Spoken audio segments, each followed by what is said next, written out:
Welcome, welcome, welcome. Welcome back to a rainy edition of God bless, can I speak?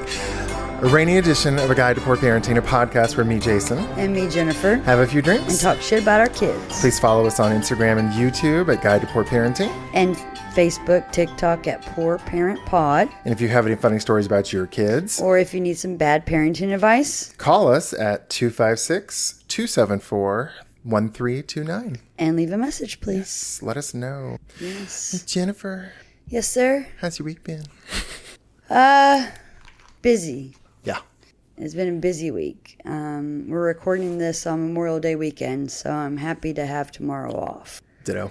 But I know that there's more work waiting for me when I go to work and when you go home. When I go home. So yeah, it's been a busy week. I think I talked about me applying for a new job in a new department within the same company. I don't know about you guys, but I don't know how I do. Like everybody asks, well, how do you think you did? I don't know. Mm-hmm. Like I think, oh, I should have said this, and I should have done that, or mm-hmm. And you could do like amazing and still be like, oh, so I really don't know.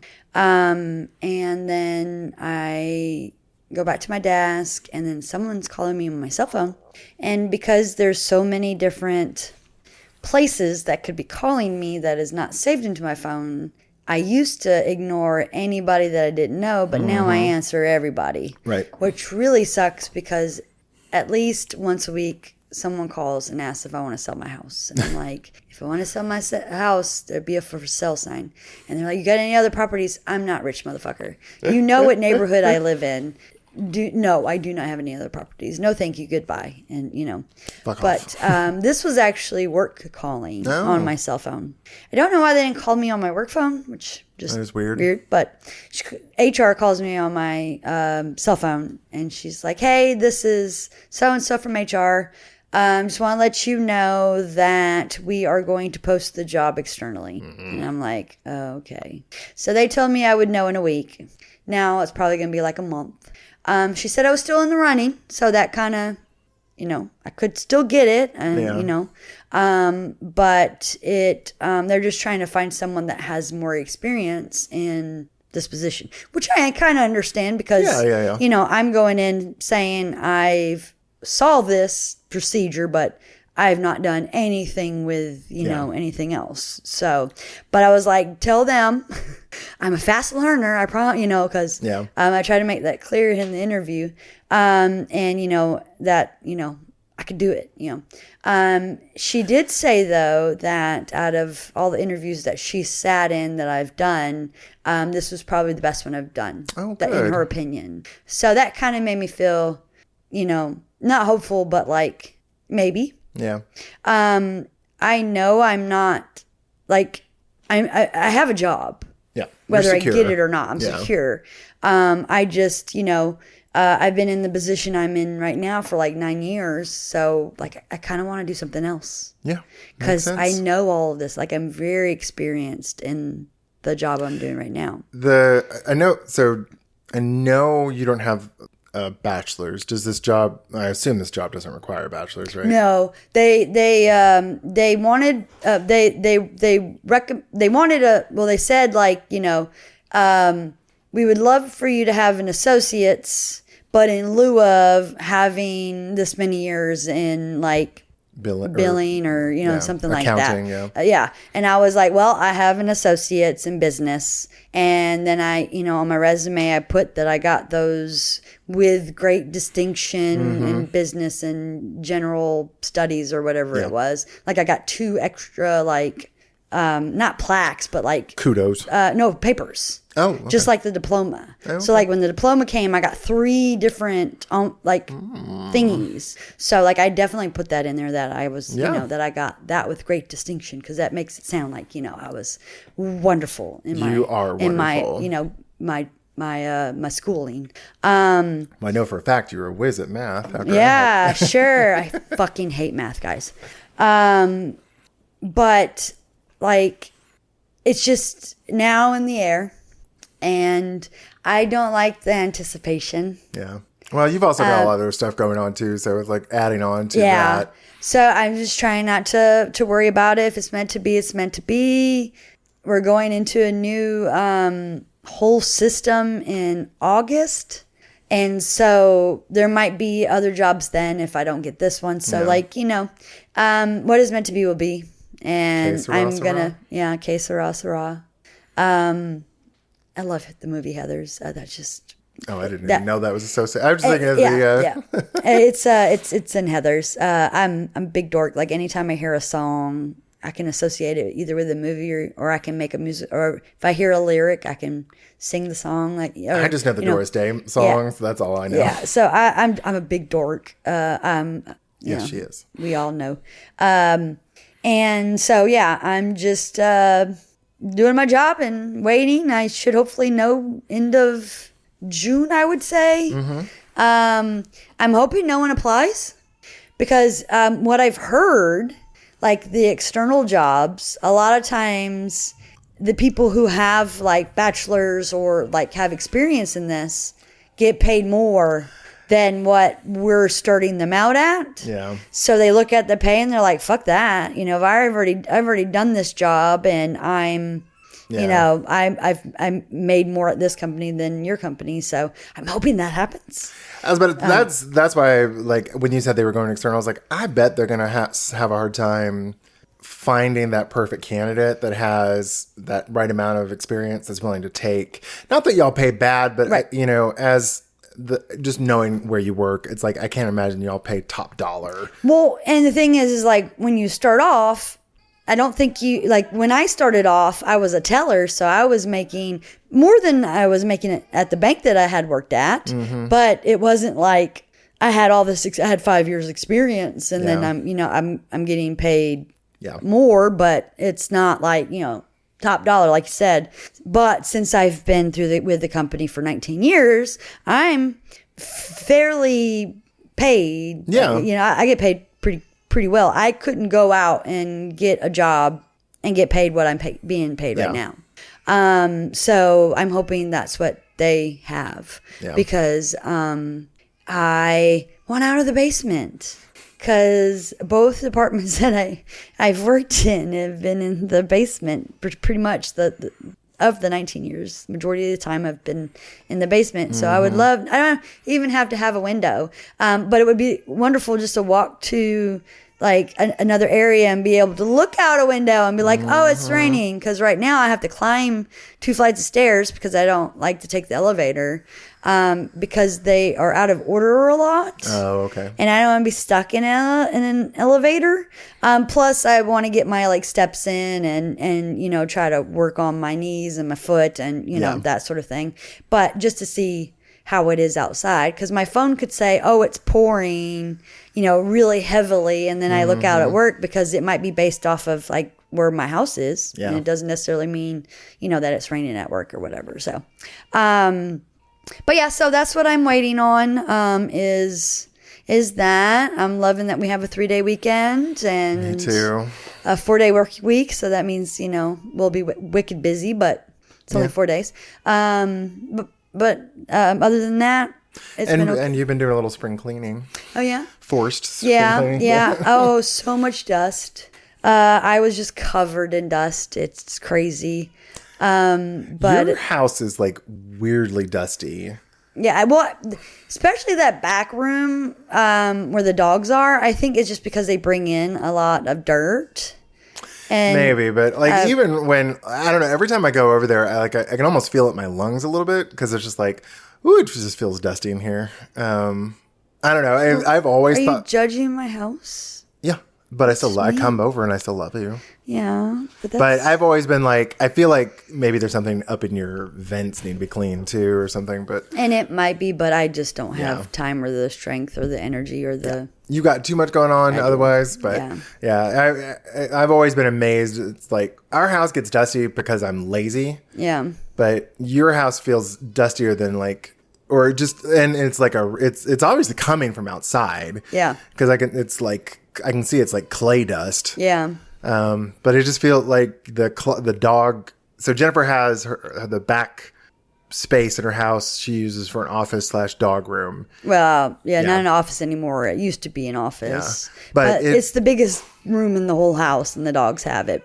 But that's where the backyard is, so it's perfect. And the closet is always just particularly dusty. And I'm always like, how does it just doesn't feel like... It feels like it's disproportionate to the amount from the dogs, but I don't know. Yeah, I don't know either. And when I dust next day... Yeah, it's just back. Yeah, it's back.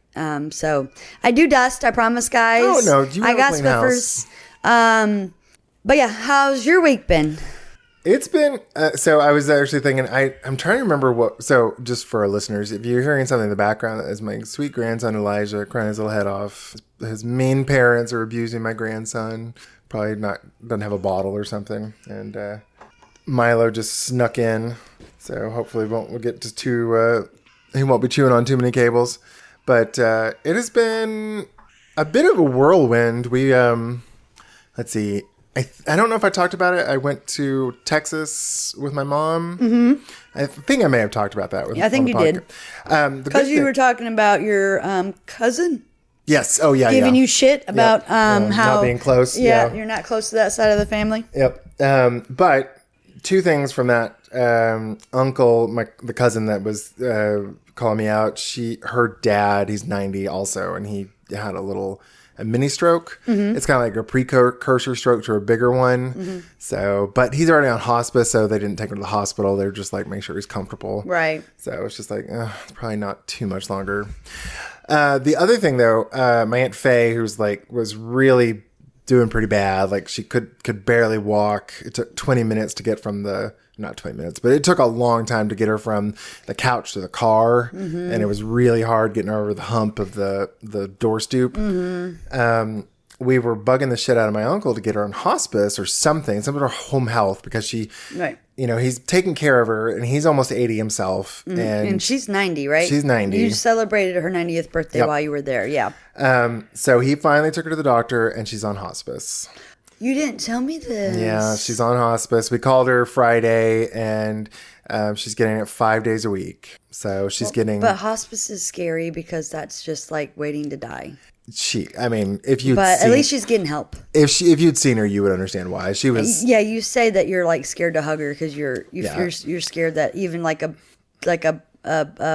push of a bone would snap it or whatever. Well, it's funnily enough, Zay and I were driving home from his mom's house, and he had what they call them a gait belt. Like, it's for when you're working with old people, you put a belt around them and yourself so that if they fall, you can catch them with a belt, because if you grab their arm, you could possibly break it. And in word bad case scenarios, I've heard you can actually deglove, like rip the skin is so fragile it rips the. Yeah. Oh my God. Yeah. So, bleh. No, I don't. So yeah, that's gross. Yeah. But yeah, because I was walking with her, my Aunt Faye, and she was just going so slow, and I was trying to like stand behind her and keep I was conscious of not grabbing her arm because I didn't want to like snap it. Yeah. So I was kind of like hovering with my hand around her hips, but it's nerve wracking. It's very scary too, because you're like, you don't want to be the one to like. Yeah. Hurt her. Like, I don't want to be the one to do CPR on somebody and break a rib, because I would feel so bad that I broke their rib, even though I might save their life. It's still like, I don't want to do this. Yeah. So she's on hospice, which I'm so glad to hear. And she's getting bathing help, which she desperately needed. Yes. And walking help, I'm sure. And feeding. And I just hope my uncle doesn't drive them off with his craziness. I really hope there's a strong person there that can handle his nuttiness and bigotry. Oh yeah. Yeah. Oh, yeah. I didn't know if you wanted me to say no, that. No. Like I was like, I was talking to my cousins about it, and I was like, I was proud because I finally got them to stop saying the N-word around me. Yeah. And they were all shocked. They're like, "Wow, really?" And I was like, "Well, it helps when you have a black child and black grandchildren. You have a black family. Yeah. I mean, so many."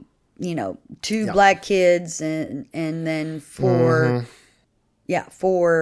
grandchildren.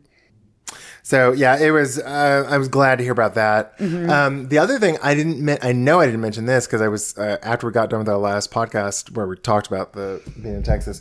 Kalia got back from space camp. Yeah, and she had a good time. Yep. Apparently, Grandma and I and Zane all dropped her off together as soon as.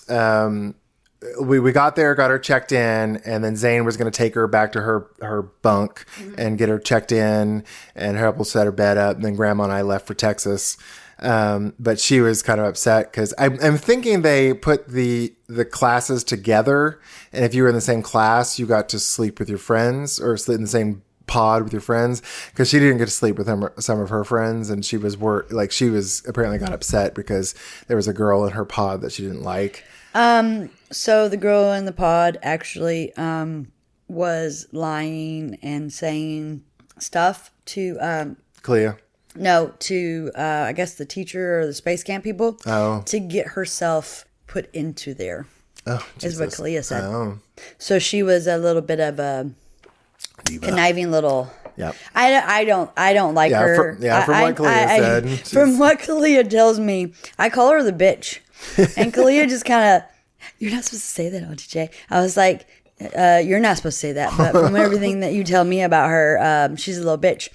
And she just giggles, because she's just like, like in her head, I think she's like, that's what I would want to say that, but I don't, which is, her. But appropriate. Yeah. But yeah, she was upset, but she had a friend in there with her, and she was okay with that. Yep. And they just kind of ignored the bad one, and just tried to have fun with with the other two. Yeah. And just kind of ignored the one that was bad. So I'm glad she had fun. We were, she and I were talking today because she has one more summer camp to go to in June or July. And I was like, "You excited about Camp Apex?" She's like, "No, because I'm not gonna have any friends. I'm not gonna make any friends." I'm like, "Ma'am, every place you go, you make a friend." Right.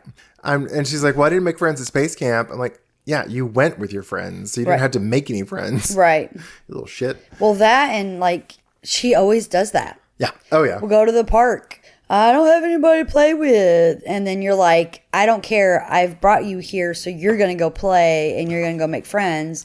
And then, hour later, you're like, we got to go. But I want to play with my friends. So she's a little bit of a negative Nancy. Oh, yeah. Little Debbie Downer sometimes. Yeah. But then not necessarily make her, but when, she actually tries. Yeah. She makes friends anywhere she goes. So. Yeah, she's ridiculous in that aspect. But I'm like, now at this point in our, I've known her for this long. I'm just like, just go do it. You will make friends. I promise. Yeah. So sometimes I don't want to fight with her on it, but sometimes no, we're here. I spent time and effort. You're to do this. Yeah. You're going to put time and effort into it too. That's right.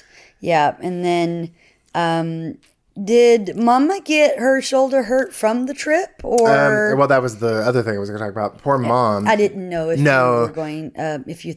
No. So what Jennifer's talking about is Thursday. No, it was last weekend. Yeah. So you were at my house. Yeah, it was a week after we got back from Texas, and Mom, her physical therapist, she lives in an independent living home where she can transition from independent living into assisted living to skilled nursing eventually.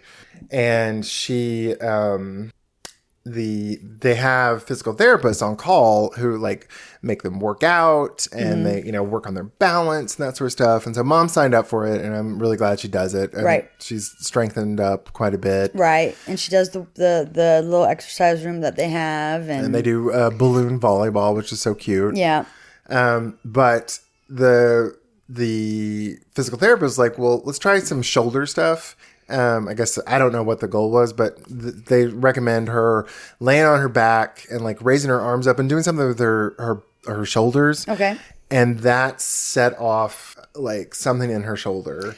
Oh, I didn't realize that. Okay. Yeah, we're still not entirely sure what happened, but she was hurting really bad, and she thought she just like pulled a muscle in her shoulder. So like I came over and I rubbed it, and it did seem to help. Right. And she took I gave her a muscle relaxant, and she went to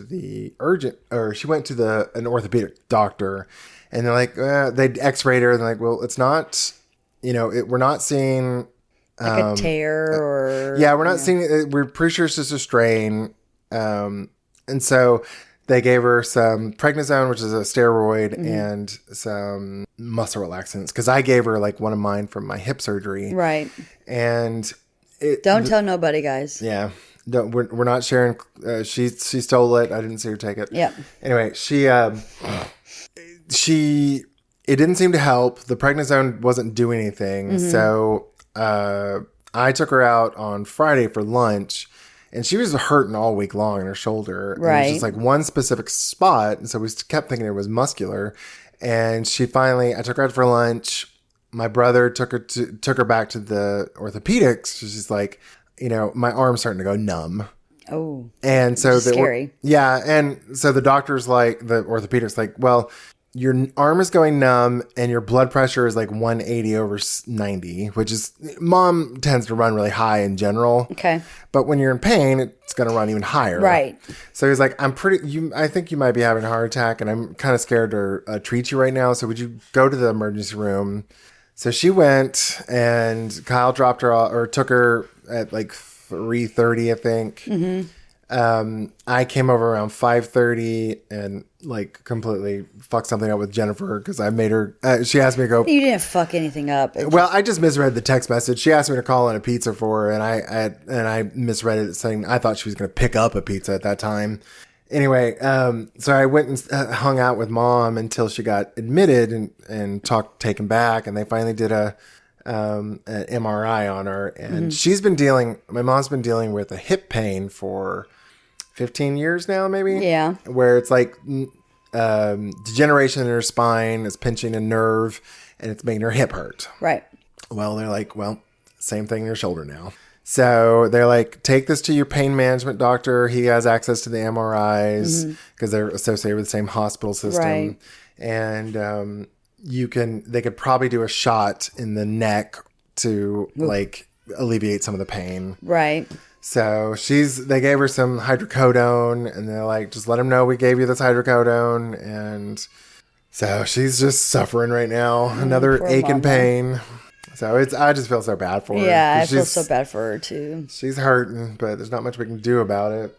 And that sucks because you want to do something about it.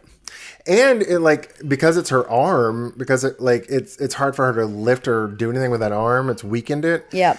It's really going to affect her quality of life. Before the leg hurt, but she's able to move. Right. And she's able to walk and go up and down stairs. So it wasn't a huge deal. But if she said she hasn't taken a shower in 4 days because it hurts too bad. Oh gosh. So I'm just like, do you want to get some home health to with bathing assistance? Right. She's like, not yet. So I'm just like, oh, mama. God, the women I feel so bad for in sense of they outlive men by so long, and the quality of life just seems to drag on, and they suffer. Yeah. For years before they pass. At least us dumb men die in our 70s from a heart attack or some shit. Right, like in your sleep. You got it easy. I'm just kidding. Everybody in my family agrees. I'm like, I pray to God I die like my dad. He died kind of young, but he died healthy and in his sleep. Right. No pain, just went to sleep, never woke up. Yep. And my mom is going to suffer until the day she dies, probably for the next 5-6 years. Yeah. And it just breaks my heart. Yeah. So I can kind of see both sides of that. I would like to, die in my sleep. But then the people who I love don't get to say goodbye. And I think it's really hard when you don't get to say goodbye to your loved one. When it's so instant that you always kind of have that. Because that's how my grandmother went. Well, not in her sleep, but she had a massive heart attack. And they were doing CPR at her at the her and my grandpa went to the VFW.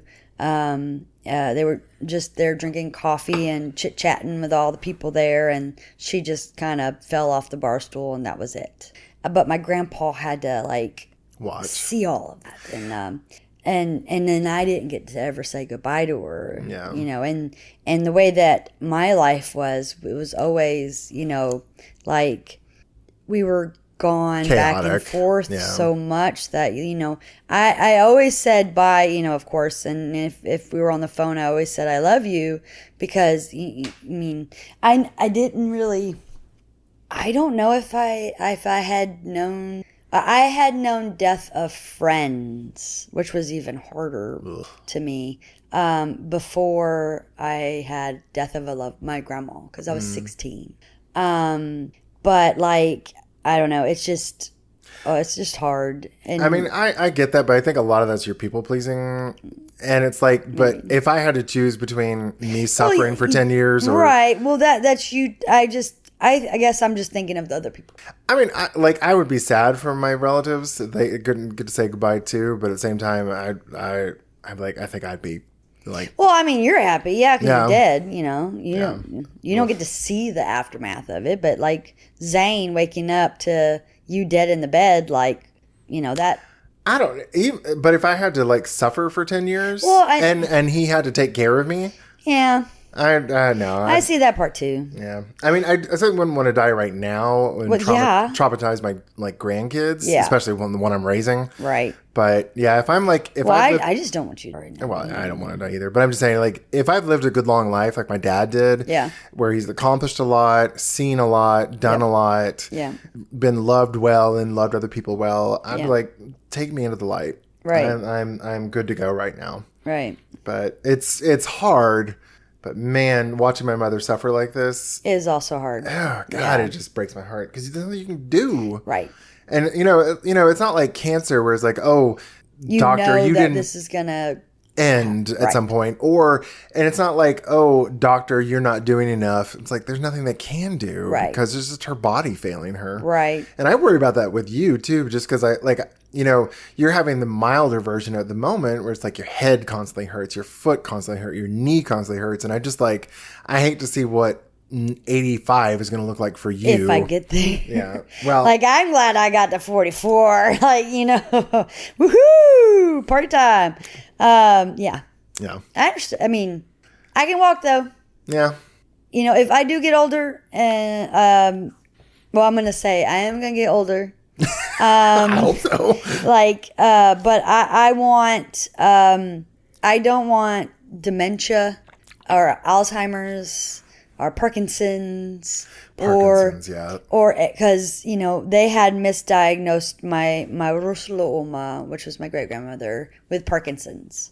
And since they misdiagnosed her, she was taking medication for Parkinson's. She didn't have Parkinson's. I don't know what she had because but like she fell, broke her hip. And then it's like, it just went downhill from there. So it's like, I don't want none of that, you know? But if I can be like, not like, I'll probably be like your mom. Yeah.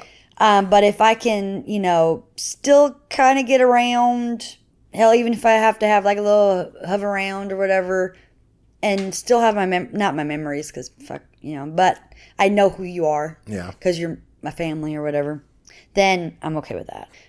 Pain is just something I've dealt with for a good bit of time, so it's just now part of my life. I hate to say it, but you know. I know, but it just sucks. Yeah. Yeah. Aging is rough. As my aunt says, aging is not for sissies. Nope. Oh, all right. Well, no one's depressed yet. Yeah. So let's see. I guess it's my turn to introduce the drink, the cocktail. Yes. So Zane and I went to Costco yesterday, and we were just walking around. But, you know, so we didn't really need anything. Right. And I just happened to look at their wine, and they had I was like, oh, there's a $7 wine or a $6.50, $6. Yeah, whatever. A $6 wine. I was like, oh, let me get that real quick. It wasn't the Malbec that we've had before, but I was like, oh, I've never tried this.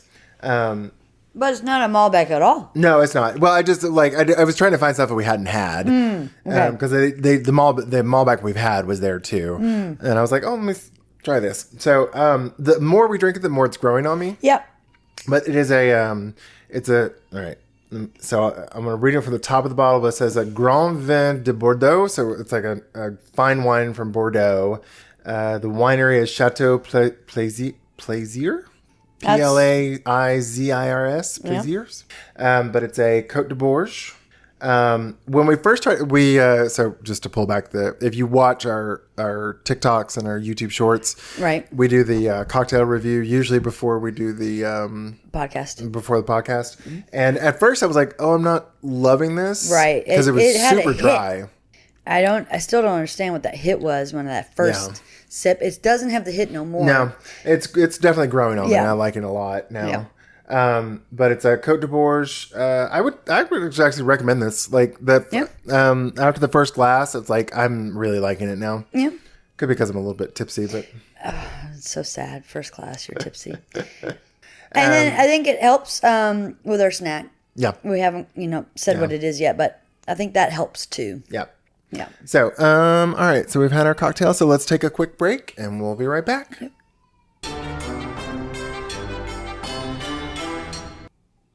And we're back. Hello. Hi, Miss Jennifer. Hi. I'm still Benjamin. If you're still listening to this podcast, bless your soul. Thank you so much. Yep. We love you. We love you. Let us know if they're putting in the break, if they're putting ads in the breaks. Yeah. Because I haven't seen any. Like I actually went in to go. So the website you use to like upload the stuff, you can have it. I can either put the timestamps in so it knows where to put the things, or you can have the website do it. Okay. Like I can either do it manually or have the website do it. So I was doing it on the website and I started up and it already had an ad in there at the beginning. Okay. So I was like, oh, okay. So I guess the website is already adding it. So I was like, oh, that's cool. Yeah, definitely. But I don't know anything about the mid-roll breaks or whatever. I mean, it's just not even 5 seconds. But well, for us, we don't know what it is for them. Yeah, that's true. It hasn't aired yet. But Jennifer and I banked an interview yesterday that I'm really excited about because it was a really good one. I think so. But we were actually contacted by a PR agency, a public relations agency. Thank God Jennifer hounded me to respond to the fucking email because I'm so bad about responding to those kind of emails. And he kept saying, I'm so sorry I didn't respond. We would love it. I'm so sorry we didn't respond, but we could do it there was a couple times you're like, I'm so sorry. It's so late. Yeah. But we finally, I finally responded. Two things. One thing that cracked me up. He had paid this PR agency to get on to 30 podcasts, and we were only the second one that he got onto. Right. So apparently I'm not the only one that procrastinates on getting people on. Right. But the second one, I was like, he was telling me, it's like, oh yeah, I paid a PR agency to do this. And I told them I wanted podcasts that had at least 10,000 listeners. And Jennifer and I looked at each other and we're like, the fuck? Clutching our pearls. Because the hosting service I use to publish our episodes and kind of push it out to Apple Podcasts and to Spotify, we average maybe about 100 listens per week. Right. So we're 500 per month. We're happy. That's ecstatic. Right. That's 519 downloads for 1 month is our highest number so far. Yeah. So when we heard 10,000, no, he said 12,000. Yep. And I was like, the fuck? Yeah. So I actually emailed the PR agency and I was like, hey, where are these numbers coming from? Right. And she responded. She's like, here's where it comes from, the website they use. And I was like, could you tell me how many listens? Because I don't see that at all. Mm-hmm. And so I'm waiting to hear back from that. So... Yeah, because Mama was shocked. Gobsmacked. What did you just say, sir? Yeah. Can you please repeat that? Yeah. I think you got that wrong. There's something not right here. But we were tickled. I was looking at our numbers the other day, the ones for our hosting service, and we're still not getting a ton of listens from them, but Saskatchewan or Ontario and Saskatchewan are still our two big provinces people listen to. Look at us go. I know. And Georgia and West Virginia, or no, Georgia and Virginia are two biggest markets for some reason. Okay. I'm tickled. Thank you, Georgia. Thank you, thank you, Virginia. Sorry. Right. But I was talking to a friend of mine. He said it actually might be the people using VPNs. Oh, so it might be other places. Yeah, it might be other places. Wherever you're listening. Yeah, we just thank you for listening. Is that, and then now we just need you guys to call in your stories or tell us what you would like us to talk about, because it's really fucking hard to come up with topics because we work all week and then take care of kids and have, and then we're just like, what are we going to talk about? Have we already talked about this? I don't know if we've talked about this yet. Oh yeah, we've talked about this. Yep. Let's, and oh yeah, we did that last season and we don't want to do it again because, we don't mind going back to like the first season or whatever, because that, our kids change. So that one's okay. It's the trying to figure out what the fuck to say sometimes is like, my God. So we need y'all's help. Yes, Benjamin, if you're listening, if you have an funny story about your nephews or nieces, it doesn't have to be your kids. If you got a funny story about a kid, we'll fucking take it. Yeah. All right, he has a lot of funny stories, I think, about him as a child. Oh, yeah. Because Benjamin sees dead people. Excuse me. And he has I think a Halloween funny story. I'm not going to say anything more, Benjamin, but we would love to hear your voice. Yes, we don't get to talk to you that much or see you. But yeah, I mean, I'm happy with that. Like I said, that just shocked the shit out of us yesterday when we saw that. We're like, how in the fuck do we have because it seems like we don't see it. So it's like when he said it, it's like, the fuck? How in the world? Yeah. So that was fun. All right, Miss Jennifer, what are we talking about today? We aren't talking about the Boys and Girls Club. No. Big Brothers, Big Sisters. I always. We can talk about Boys and Girls Club. Not confused, but I always say the wrong one. Okay. Well, you just put discussion.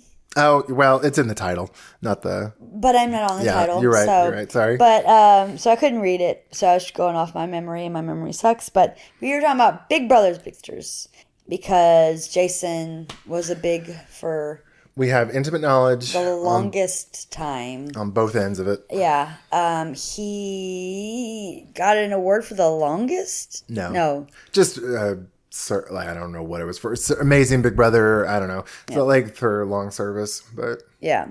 But I've been a big, and Jennifer and I both have been parents to littles. Kids have been mentored. Yes. Yeah. I had to think about it for a second. It took me a minute. Sorry. So before, I knew about Big Brothers Big Sisters well before I ever joined. Had you ever heard of Big Brothers Big Sisters? I heard about it. I mean, I knew what the basis was, but I never had any contact or exposure to them at all until I started hanging out with you guys. Yeah. And then you would tell me about it. I don't think and then I met your littles and I was like, oh, okay. And then you would tell me stories about your littles and Gwen has told a lot of good stories about his littles because she's been on twice now, I think. And then, you got a good friend out of Gwen with that. So, but yeah, I did not really.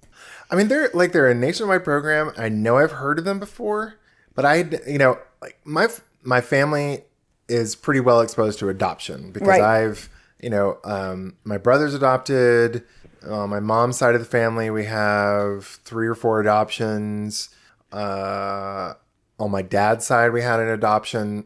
So it's adoption was pretty common, at least in my family. I think even more so than yours, right? Because you don't know what do you even know that in your family that's adopted? No. Yeah, but I had never met anybody that had been involved in Big Brothers Big Sisters, or I just knew about it, kind of like I knew about AARP, but I never I knew about that one because my parents joined when they got old, right? But I never knew anything about it, and I started back in 2010. when did I start dating Zane? 2000. I think I started dating Zane, but I think it was 12 because, let's see, how old are the boys? The boys are 20 this year, and I was with them so 18 would have been 2 years ago, so 2003. I was with them 10. So I think 2012 is when I started with them. Okay. But I'd been involved in mentoring programs before, right? Because I was involved in several youth groups, LGBT youth groups in Texas, right?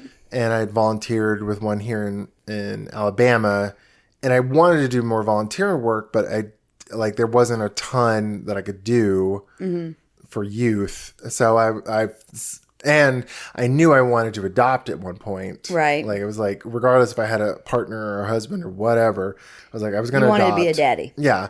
And I thought, okay, if I have a big brother, or if I'm big, it'll probably be good practice for me. Right. And it was. Oh, yeah. Because, being a big brother is intense. Right. I mean, I think it can be less intense. Yeah. But it was like... Well, especially the older that they got.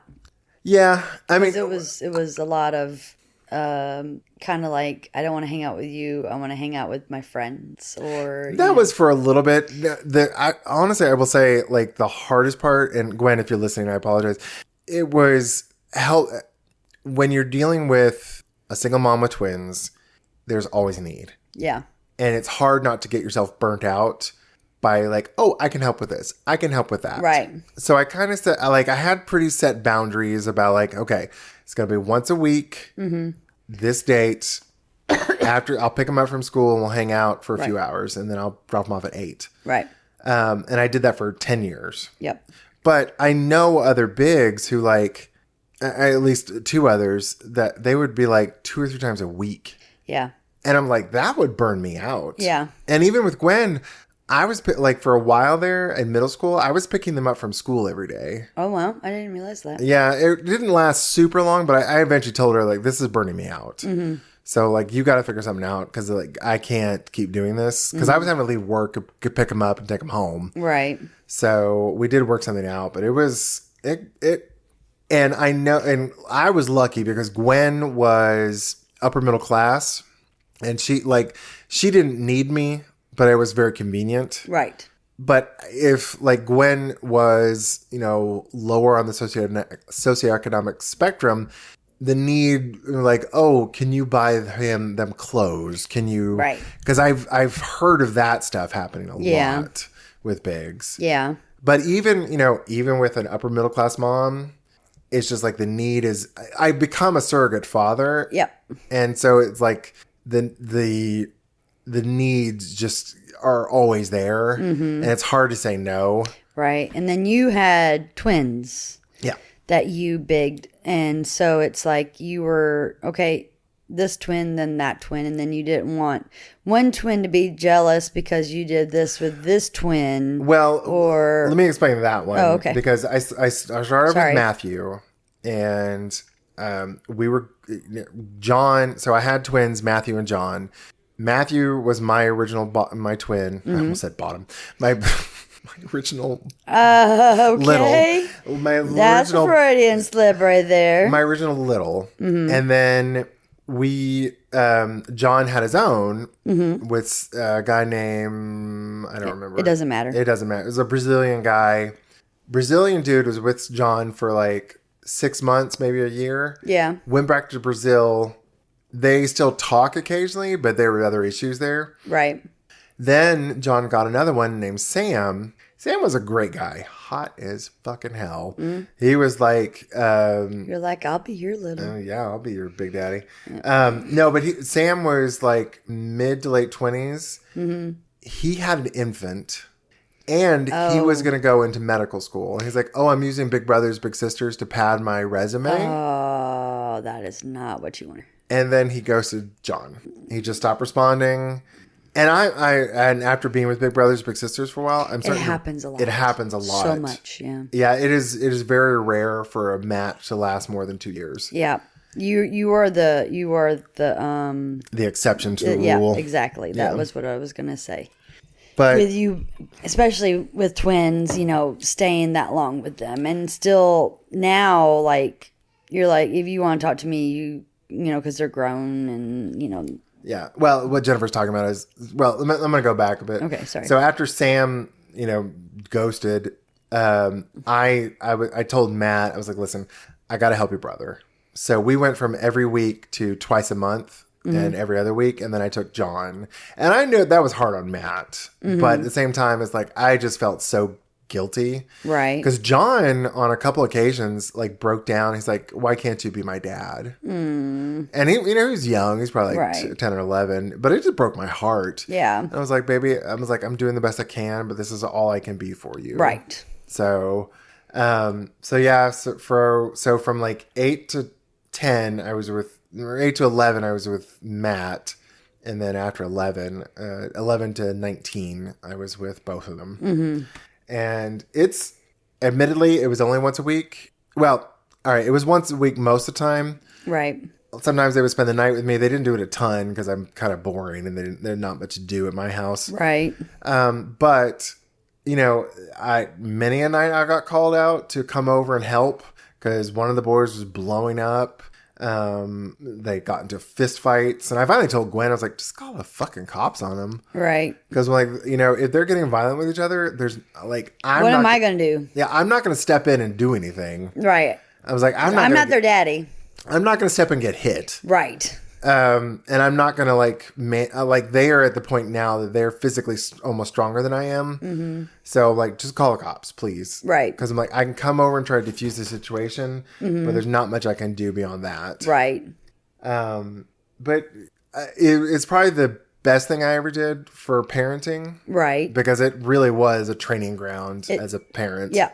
But it was super rewarding, but it was a lot. It was a lot of work. Yes. Yeah. Not that I regret it. Wouldn't change the damn thing, but it's not like, oh, I'm just going to come fill boxes for the needy for food. Right. And you can just step away. Right. It's an intense relationship that I still have. Yes. And what Jennifer was talking about is when the boys hit 19, I was like, all right, boys, listen, I love you. That doesn't change. But 10 years or 11 years now, I've been, organizing get-togethers, stuff to do, hanging out. You're 19, you're adults. Right. You want to hang out, you contact me. Right. Because I've got I've got an 11-year-old, well, at the time, a 6-year-old to raise unexpectedly. Right. So I was like, you contact me. Right. I haven't heard from them much. I do text them occasionally, just letting them know I miss them and love them. Yeah. And Matt will call me more often than not. But John hasn't been. So John, if you're listening, I love you. This is not me trying to be cruel, but he can also be a bit victim-y. It's like, he can be a bit like, woe is me. Right. Why is everyone... It's not my fault. Yeah, it's not my fault. Yeah. And he can also be like, I remember going through this with him and his mom, because he would get so mad at his mom about like, why didn't you force me to go to soccer? Yeah, so I could have been a soccer star. And I'm like, she probably could have, but she's got 2 boys to raise. Right. And you were 16 years old at the time, 15 maybe. Right. And you said no, so... Yeah, I wouldn't have fought with you on it. No. I've been like, if this was so important to you, I was willing to support it, but I'm not going to fight with you on it. Yeah. Like, you took them out to the soccer field and, like, goalied and got... The shit beat out of me. From, goaling their them kicking at you. Well, speaking of... So, like, people who listen to the podcast long enough know I had both my hips replaced. And when I started having pain with that, I honestly thought it was the same thing that happened when I was with John, because I was playing soccer with John. Just keep the bottle, honey. I was playing soccer with John, and I started having pain in my hips. Yeah. And I was like, and the doctor was like, oh, it's just muscle strain. Because I was like constantly doing this one motion with John where I was kicking the ball back. Yeah. So, and I wasn't used to it. So it was like, just that's what it is. Muscle strain. So when I started having the hip problem, I was like, oh God, not this again. And so that's why I had Zane stretch me out. And then that's what exacerbated the issue. But I will say, like, it was very eye-opening going from being a big to being the parent of a little. Oh, yeah. Because I remember we got Kalia and Wesley about the same time, like a week apart. Yeah, it wasn't long at all. Yeah, it was. I got Kalia June 30th of 2018, 19, something like that. And you got Wesley like right after it. Yep. Because we had them together at the 4th of July celebration at Ceci's house. No, it was a wet. It was after 4th of July. So the weekend after? Yeah, I think so. Oh, okay. Because 4th of July was the first time I met Kalia. Oh, okay. And I hadn't, and I didn't have Wesley then. Was it the funeral thing? Yeah, yeah. Okay. Yeah, Jennifer and I are like struggling to remember anything. Well, no, David's birthday, the 1st or the 2nd of July. Was it A's thing? And A passed. Oh, okay. And around that same time. Okay. And Gabby's birthday is around that same time too. So that's why I'm like, one of them had the first, one of them had the second. Because I'm May 1st, so, remember. But Ceci lives out in the county where you can shoot off fireworks. So we would always go out there and shoot off fireworks. Yep. But we did that. And you brought Kalia. And that was the first time I met her. And then that next weekend is when I got Wesley, because I was kind of like, oh, shit, because I'm dealing with all this stuff with A. And then it was a crazy situation, but we got them really, really close together. You luckily got her into Oakwood, because we got them right before school started, but we didn't have any place to where we could work, and then they could put them go to, and so luckily you had done all the research and got her into Oakwood, and I was like, give me their number, let me see if I can take Wesley. And I don't remember if I took Wesley there. I remember I picked him up. But I think you started driving him at that point and then just kind of never stopped. No, I don't think I dropped him off. So I must have been working 8 to 5 then. Yeah, because I definitely remember seeing him and seeing you, but I never dropped him off and picked him up. I may have picked him up, but I don't remember dropping him off. I picked him up a good bit, I think. It might have been hey, it's Friday, can you? And then I would pick up Kalia, because they, at the end of it, even though it was only maybe a month or so, they knew that we knew Kalia and that you knew us, that sort of thing. Because with Kalia, it's Auntie Jay! She's so excited to see me. So, you can't not, even though she's a little African-American girl coming up to a, Caucasian woman, the Auntie Jay is like, oh, y'all know each other, okay, kind of thing.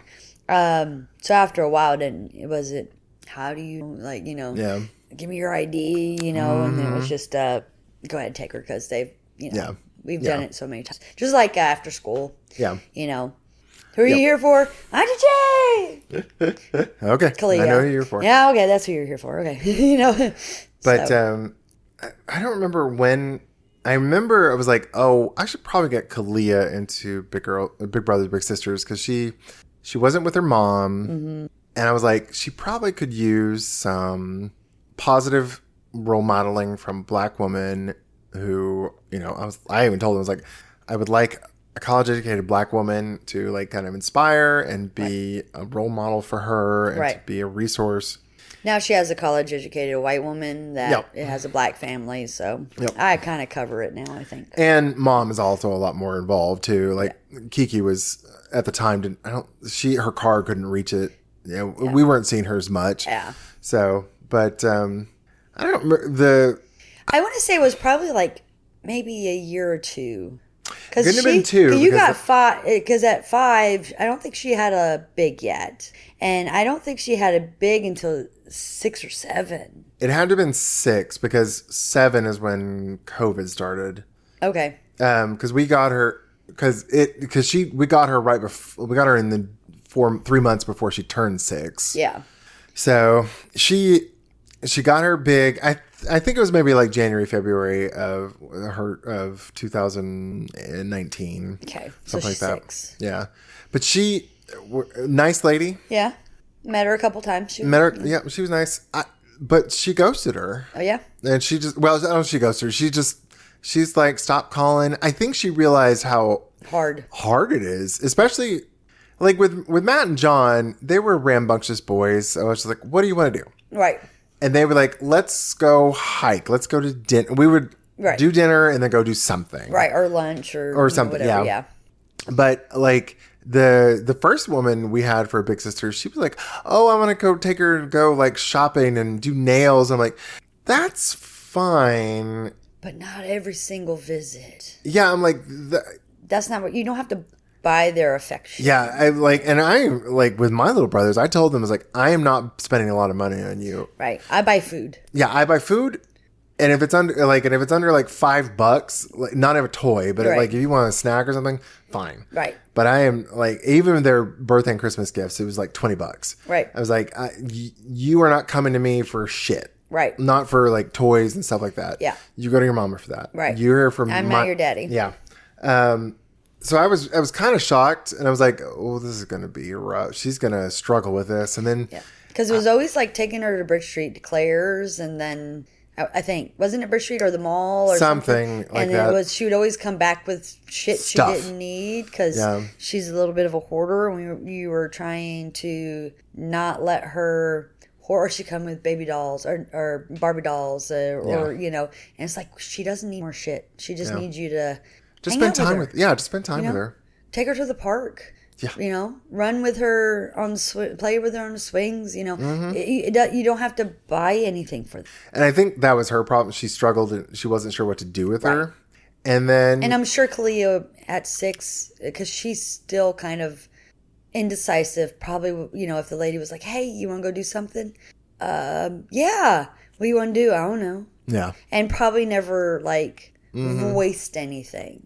Now summertime, definitely she'll voice, I want to go swimming. Yeah, and I would do that with little boys. I would like. I mean, that's like a given. But if you don't have a pool or you don't have a membership somewhere, well, then that's kind of harder. Yeah.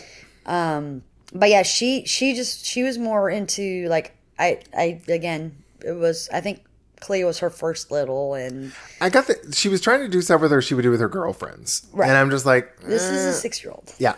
And I don't know what you do with other 6-year-olds, but like, it just didn't work. And she eventually, I don't remember how it stopped, but we got another match, and even she started a bit doing that. But I told her, I even told her, I was like, I'm a big, if I can offer some wisdom, don't buy her stuff. Right. You can buy her food. Yeah, food, fine. Yeah. That's fine. Like, she doesn't, even if you don't want to do that, that's fine. We feed her. She's good. Just spend time with her, do stuff. Yeah. And then even she kind of fizzled out. Yeah, she didn't last long at all, if I remember correctly. I want to say she might have lasted 3 months. Yeah. And that might have been 2 or 3 visits. Like, I remember her being around, doing a lot of things and being around long. Yeah. I don't know. I guess, just because I can see it from both sides, I guess I have pretty good boundaries on like my time and things I'm willing to do. Mm-hmm. And I think those 2 women didn't have a good sense of, and I even think Wesley's big didn't have a great sense of boundaries and commitments. I think he did in the beginning. Did he? Yeah. Okay. Because, it was first, meeting, it was, we'll go do lunch. Mm-hmm. He would try to get him to read, do math. Yeah. He would really try to work with him on things that he needed to do. He would take him fishing. He would go play basketball with him. They would play basketball at your house, did the hiking. And then eventually it would be, hey, do you mind if I take them to my parents? They got a pool. And Wesley fucking loved that. And the parents, loved that. And then they would feed Wesley. And he was, happy because he's been swimming all day and eating, burgers and hot dogs or whatever, that they made for them. So he did a lot of good. And things that I don't want to go fishing. I'm sorry. Yeah. I as a child, I went fishing. I have ADHD, and my father hated taking me because, not that my father really liked spending any time with me, but all I would do was cast and reel it back in. Yeah. And cast because it was something to do. Yeah. I couldn't sit there and just watch the bobber because that's fucking boring. Yep. And of course, my father's not talking; he's just drinking. And so it's like at that time, there's not phones or iPads or anything like I could listen to music or that I could like have headphones for or So I hate fucking fishing. It is not fun. Yep. And I'm not fucking touching the worm. I'm not fucking touching the fish. Like I am. Yep. And I'm like, you better take that fish and don't kill it and put it back, because I'm not going to kill a fish and clean. Nope. Fuck a bunch of that shit. I don't like fish anyways, except in my sushi. Mm-hmm. So no. So Ryan did a lot of good with him. And it was at first like every Sunday or was it Saturday. Once a week? It was at first. It was once a week, and then Ryan got really busy at work, and he was like, "Can we do every 2 weeks?" I'm like, "Yeah, that's fine." Wesley's understands. And then it was me messaging him, "Hey, we haven't heard from you in about a month. Are you gonna, did you want to do something with him?" "Oh yeah, it's wedding season, so I've been busy with my friends' weddings." And I'm like, "What the fuck is wedding season? People have weddings all through the year, but okay." Whatever. Yeah. And then he just disappeared. And the thing is like he didn't reply to my messages. And then Big Brothers and Big Sisters tried to call him multiple times, left multiple messages. And because he worked, he parked in my parking garage. I mean, walked to his job. So I would see him. And then I'd stop seeing him. So I don't know if something like traumatic happened and he just got burnt out, or he maybe got a girlfriend and wanted to spend time with her instead of Wesley. Because he did take Wesley on a date with him and his girlfriend. Not like... Yeah. He'd want to introduce her. Yeah, and then he, some of his friends, Wesley got to meet, and they would go have fun, do boy things, but he just, and then the coordinator for Big Brothers Big Sisters was like, we just can't get a hold of him, and so we're gonna have to terminate because we've been trying for like 3 months or whatever it was. And I was like, I understand. I haven't heard from him either. And Wesley's not really asking about him. So it's like, I don't know how, like, I wanted him to have, so when I heard about Big Brothers Big Sisters and got more detail from you, I was like, oh, this is perfect because, Wesley lost everybody. Yep. In his whole entire life. It's like everybody died in a fucking plane crash and they're gone. Not literally, but. But I mean, it's that's why I said it's like. Yeah. So when he got adopted, everybody that he knew, I knew. Yep. Because it was my family, my friends, that's who he was around. So I was like, this is perfect because then he'll have his person. Yep. And I won't befriend this person. Yep. I will just be the contact of saying, okay, Wesley, get ready. He's going to pick you up in an hour, blah, blah, blah. That was about, the extent of it. Like, towards, before he vanished, we give each other a hug and say hi, how you been, that kind of thing. But that was it. Like, we weren't like buddy. Yeah, we weren't texting each other, outside of when are you gonna hang out with Wesley? Yeah.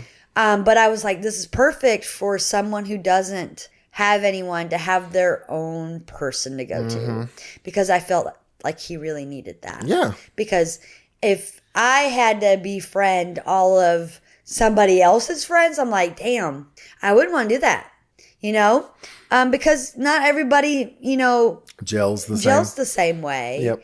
And, he has all these new aunts and uncles and grandparents and cousins, and they're not his yet. Over time it was okay, yeah, I want to go see my cousin Noah, or like it became that. But at first it was not. It's these random black people. Oh, hey, I'm now in your family, and what the fuck, so Ryan really helped until, well, and I think Wesley was just, it was, so 8 to 12, Wesley was good. hormones started kicking in 13. I think it got dissolved when he was about almost 13. Yeah. And I think the program stops at 13. Or is it 14? You can't get a new big after that age. Yeah. So she was like, well, do you want to try another? And I'm like, he'll be 13 in like a month. So no, because it's 13 is the cutoff. And she's like, oh yeah, it is. And I'm like, so no, don't worry about it. It's fine. And, we did have good experiences. And then I just waited for Wesley to ask me about him because I didn't want to bring it up. And then, I was just like, I don't know what happened, bud. He just kind of disappeared. Not from just you, but from everybody. Yeah. Like from, like I try to get in touch. They try to get in touch. No one could get in touch with him. So, I mean, he might have had a traumatic experience. He might have moved. He might have, just got involved in a, relationship that just, took him somewhere else. And, I don't know what happened, but just remember the good times. Don't think about this as a bad thing. Just think of it as a chapter in the book of life. And now that chapter's over. I'm as a big who did, 10 years, I'm amazed how frequently that happens. Yeah. I was assuming like, oh, I'm sure bigs break. My naivete, I was like, oh, bigs drop their littles because, they move or they get too busy or something happens like that. Or the parents of the little get too like, oh, buy this shit for my kids. Right. But I was really surprised by the level of like just turnover, ghosting and like, oh, I just can't do this anymore. So I'm not gonna. I don't know why I was surprised by it. I mean, I really shouldn't because I haven't done 10 years in it. I can see how intense it is. And it's not like, I will say men in America are not raised to be nurturers and to have that kind of intense relationship with kids outside their own, or people who are not their own children. Right. So, and even some men don't even have that kind of relationship with their sons. Very, very true. So, it was a real eye opener. Yeah. But it's still kind of heartbreaking. But I wish frankly I wish Clay had a bit more like your experience with her big. There was like a year or two of good times, and then maybe tapered off. I would have been fine with that. Yeah. Well, she has me. Yeah, she has you. You've been a big sister, an auntie forever, so. Yeah, and I take her places, and we do girls' night, and Halloween time, y'all do haunted houses, and we do not scary movies. Yep. And I'll hopefully be able to do more with her, like this summer, because I want to. I want her to, like... I just randomly took her to Sonic 3. It was like, hey, we're going to go to the movie. I think you guys were gone for the weekend. Yeah. But I was like, you're just stuck at home. So let's go do something. Yeah. Let's go get our, a dinner and a movie. And I appreciate all that stuff. We do our date nights. And not like don't think that I'm really thinking it's a date night, guys. There's no grooming going on. No grooming. But I'm her auntie. And that's, it's like the same thing I did with my brother. I got to take him to all the fun places. And that's kind of how I feel like I do with Clea. Like we give hugs, I talk to her, I pick her up from school sometimes just to help you out. And then we talk and I get to hear about her day and I just give my, 2 cents and you say, you just go, oh, I'm sorry. Oh, that sucked. But I'm like, yeah, this, that bitch and, that kind of thing. But I feel like we have a good bond. Yeah, I totally do. And I call her out on her shit too, which she doesn't like, but I'm going to do it anyways, just because that's me as a person. You're not, I do that myself sometimes, but I will say like when it comes to her friend stuff, I try to be attentive, but I'm trying very careful not to solve her problems for her. Like I'm trying not to like offer her suggestions. Oh, I just call her little girl bitch. Or I say, because she's like, oh yeah, it was such a bad day. I had to deal with this person I don't like. And I'm like, baby, I'm sorry to tell you, that's fucking life. Yeah. You're going to deal with people you don't like every fucking day, your entire life. Yeah. If it's school, then it's work, then it's just that's life. Yeah. And you just have to roll with it.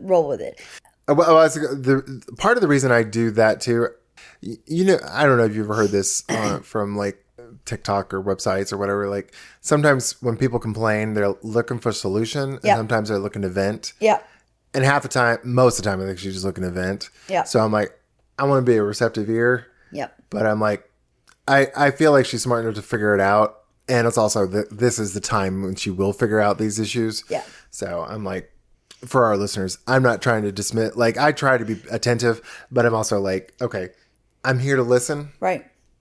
I know she's smart enough to figure it out. Yeah. And she's also got a good auntie who will take care of her and call her friend, her enemies as cool little bitches. Yeah. I mean, we just have different. Yeah. Because I'm not mom. I'm not dad. Yeah. I'm auntie. So I can, Yeah, you can say those things. I can say those things. And I can give, not necessarily advice, but just be like, look, dude, it's life. Yep. I mean, you got to suck it up, buttercup, because this is going to happen the rest of your life. I'm not saying every day, but, you're always going to have a coworker you don't like or a classmate you don't like. You just got to suck it up. Mm-hmm. So I guess I'm more... And I know that. And then sometimes I when someone comes to me, like at work, I'm like, okay, do you want me to try to fix or do you just want me to listen? I'll ask because I sometimes don't get the clues, the social cues, I guess. I don't know if there are, but I'm just like, okay, what am I doing here? Yeah. Because you've been standing here talking for like 15 minutes. Do you want me to fix it? Or try, or give you advice, or do you just want me to listen, nod my head, and not say shit? And they'll tell me, and I'm like, okay. Yep. Okay. Yep. You're good. Yeah. You're done. Yeah. Okay. Have a good day. Or oh well, in this situation, I would do this. Blah blah blah. Yeah. So I've just literally just be like, what do you want me to do? Yeah. Because you don't always know when someone wants which one. Yeah. And with her, because of our relationship, I just give it to her even if she doesn't want it. Cause I mean, I did that with the boys. I would when I had the boys, it was like if they were talking to me, I'd be like, I throw my 2 cents in. Right. And I mean, that's you've turned into her big sister. I guess, yeah. And I appreciate it. Oh yeah, I love that baby girl. All right, so I think it's probably a good break pot. So we'll be back and break pot. Break shush. I've had too much wine. All right, we'll be back. All right, and we're back. Hello, guys. Miss Jennifer, what have you been snacking on? We have been snacking on a white cheese from Milton Creamery. Apparently, it's a local farm. You got it at Trader Joe's, but they didn't tell us what kind of cheese it was. But it's yummy. I ate all mine. Yeah, it's a very mild white cheese. I don't like stinky or sharp. Yeah. That's not my jam, but Zane and I went to go see Zane's mom earlier, and on the way back, I called Jay. I was like, "Do you want to come shopping with me to get snacks?" She's like, "Just pick something." So I got some other stuff and this cheese, and you're like, "Let's do the cheese." I'm like, "Okay." So I like this cheese. It's good. I always like cheese with wine. Yeah. You can never go wrong. And then trying like a local farm's cheese, I was like, go Trader Joe's. Like, okay, get us the local shit. Mm-hmm. Come on, Milton Creamery, send us some more of your cheeses. I don't know. Like I said, I do not know what the fuck this cheese is called. Right. The name may be Milton. I don't know, but it just it says when we picked it up, it said a local farm. Yeah. And it was $4, so I'm like, fuck it, perfect. And it was yummy. Yeah, it was really good. Yeah. All right, so we've had our cocktail, which wine, and then our snack time. So it is your turn for a story time. All right. Sorry, guys. I'm trying to not cough into the microphone. She was crying earlier. She was like wiping her eyes. It's my contacts and then the bright light from the window. Oh. It's my head's starting to hurt. So like, sorry. I'm blinking a lot, I think, or I'm not blinking enough. I don't know, but yeah, my contacts were making my eyes water. Sorry. I was not crying over anything in this podcast. Yeah, well, not yet. Yeah, I have before. It's been a while since you broke it down on the podcast. Yeah. All right, so it's my story time. Yeah. Jennifer and I were putting the outline together earlier, and Clea walked in. I was like, Clea, give me a funny story. She was like naming off some stuff. I'm like, that's not. I was like, it was okay, but I was just like, that may be like something for the outro. But then I was like, it's not funny, but it's infuriating. Yeah, and Clea's like, that's not funny. And if you think that's funny, then maybe you shouldn't do this podcast. It's not funny. Like, she is so she can be so serious sometimes. Yeah, it's so funny. So earlier this week, I was sitting in my office, and Alea, the sweet mother of my grandchild, Elijah, came in, and she was in tears. Are you okay? She's like, your son got another girl, and this other baby mama is like being rude to me. I was like, God, 25, and he's already got a 10-month-old, and he's about to have another goddamn baby. Yeah. Oh, I was so mad. Yeah. So not a fun story, but I was like, and frankly, like, you know, if she'd make an Alea cry, like Justin and Alea both drive me insane. I love them both. Yep. Alea is a good person. She has really integrated into the family very well. She is a sweet, good person. Yes. If this other bitch is making Alea cry, I'm like, don't even bring her around. Yeah. I mean, I hate to say it, but I was like, I don't even really want to be involved in this child, because I'm like, you ain't moving in. I ain't getting to know you. I ain't getting to know the grandbaby. I was like, I love my son. Right. And I want to support him, but I am not supporting another fucking grandbaby. Right. So, yeah. And then Alea was like, the girl was like, we need to be cordial. And she was like, I'm not going to fuck cordial. Like, you know. Just leave me alone. Right. And I was like, look, just worry about baby boy. Yeah. And you. Ignore that bitch. And just don't even worry about it. Because we'll figure it out. Like, because we like I said, Alea has integrated very well into the family where we want to help her. Yeah. So it's not like, you know, some baby mamas where you're just like, okay, go back to your parents where they at, you know, but we want to help her. So yeah. Oh, I feel it breaks my heart for her. Yeah.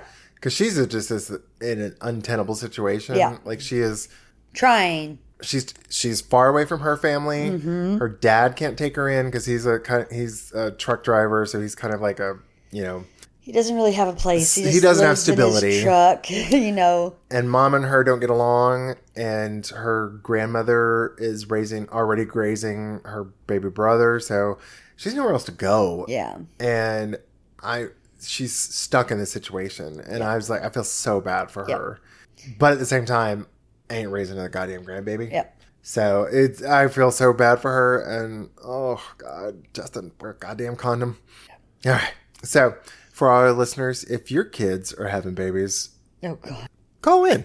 Either way, if you have any funny stories about your kids are having babies, I mean, I'm sure lots of people's kids are having babies. Well, if you have any funny stories about your kids, or your kids, or if you need some bad parenting advice, or if you have any ideas for topics, email us at guidetopoorparenting@gmail.com, or call us at 256-274-1329 and leave a message. Please. We need a little bit of help, guys. 6 seasons in, we're on the struggle bus a little bit. We're calling out all our Virginia listeners. Call in with a story time. Yep.